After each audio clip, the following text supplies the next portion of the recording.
Carnal, tinulungan niya ako.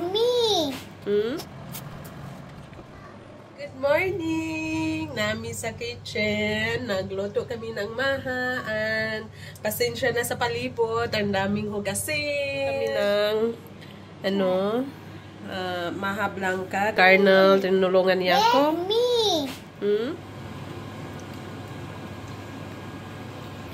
So yan, malapit na natin ilagay yung cornstarch. So pinakuluan ko siya muna.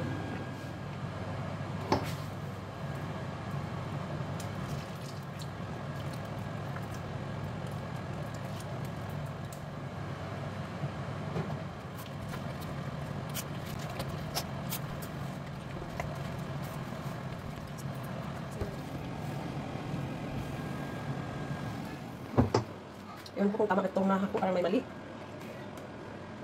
Hindi siya hindi siya smooth.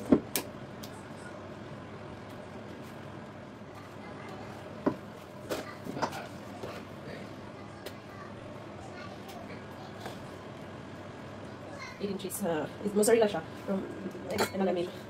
Yung nila, so papatikim natin ito ng sa Portuguese friend. So, yun kung magustuhan niya.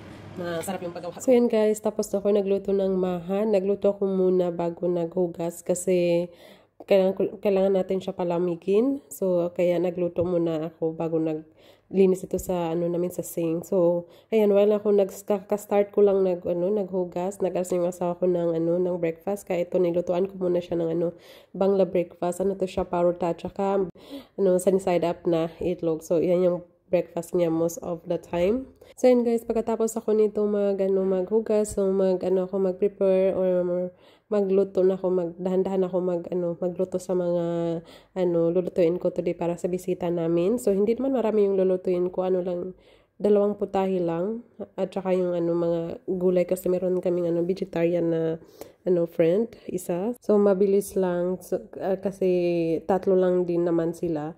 So kahit maaga ako matapos magluto, so at least pagdating nila ready na tayo. Tapos yung food ay lalagay lang namin sa sa oven para mag-warm siya. Yun lang yung technique namin.